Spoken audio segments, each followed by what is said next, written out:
Bonjour, c'est Hamza, le Trader Pro. Je suis ravi de vous accueillir dans cette vidéo.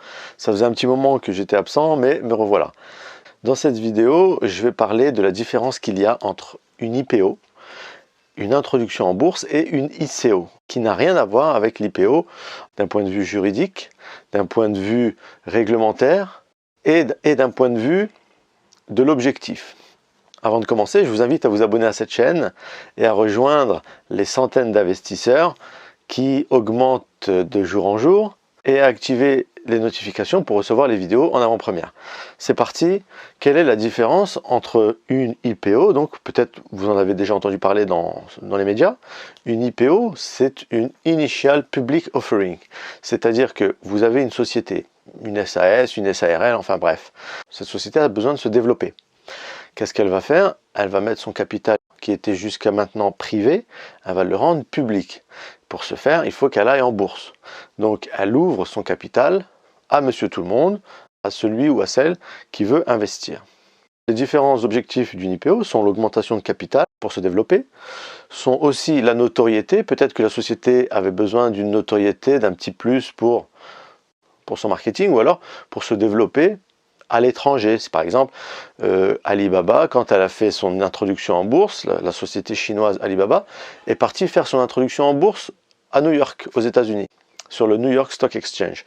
Donc, en faisant ça, elle s'offre une notoriété aux États-Unis, pays dans lequel il n'était presque pas connu, Alibaba. Il était très connu en Chine, en Asie et un petit peu en Europe, mais aux États-Unis, il n'était pas beaucoup connu.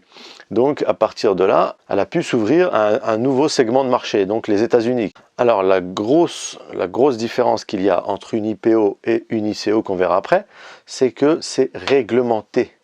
Il y a des instances juridiques, il y a des instances réglementaires comme l'AMF, l'autorité des marchés financiers en France, la SEC, la SEC aux États-Unis, qui est très réglementée. La SEC, ce sont des institutions d'État. Donc, on ne peut pas tricher. Lors d'une introduction en bourse, toutes les informations sont données à l'avance.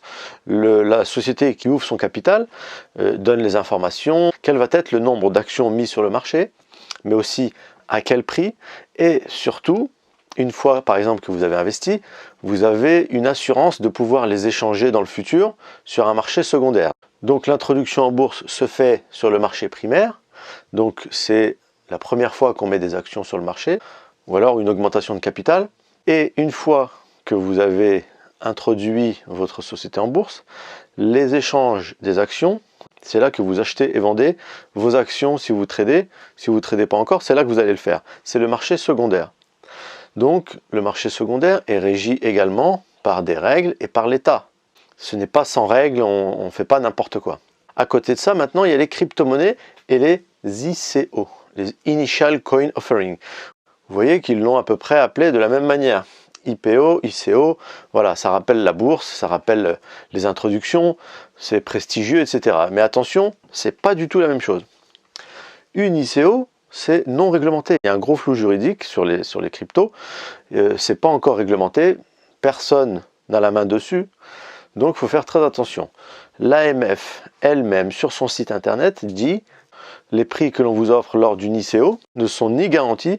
Et deuxièmement, on ne vous garantit même pas un marché secondaire pour échanger vos cryptos. Par exemple, dans une introduction en bourse réglementée, le prix de départ d'une action est fixé par des intermédiaires, par les banques, est fixé par des sociétés d'investissement qui calculent un prix d'achat et le met sur le marché primaire à disposition des investisseurs.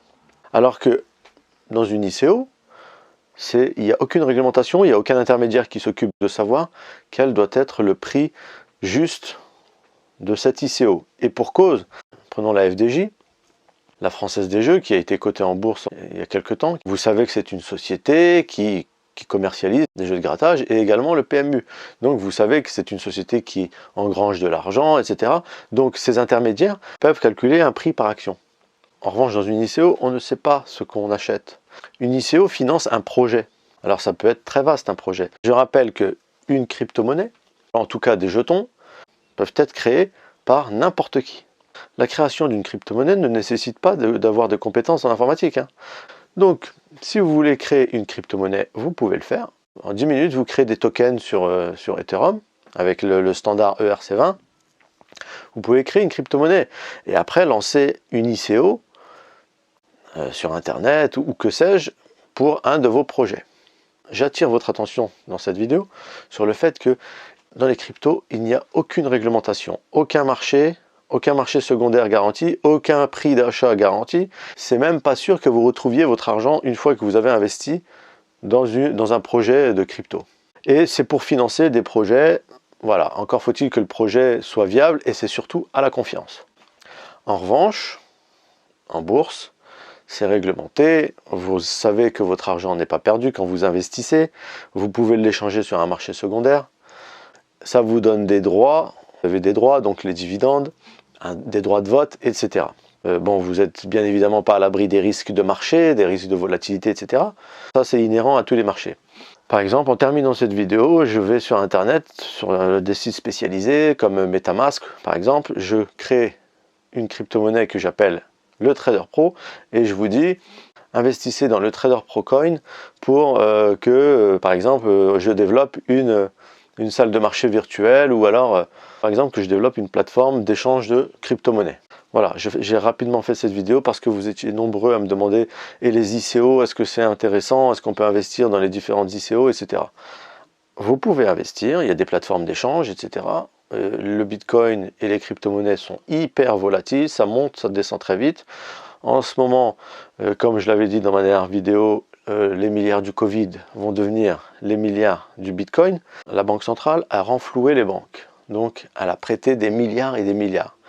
Lorsque ces banques se retrouvent à vendre leurs créances toutes pourries qu'elles n'arrivaient pas à revendre, la Banque centrale rachète leurs créances. Donc, que se passe-t-il? Les banques se retrouvent avec de l'argent. Cet argent, elles doivent le prêter. Elles doivent faire relancer l'économie avec. Mais ça ne se fait pas du jour au lendemain, premièrement. Donc, elles vont prêter de l'argent tout doucement au fur et à mesure. Mais également, elles se disent, on va aller investir sur les marchés. Bien sûr, pourquoi s'en priver? On a des masses d'argent.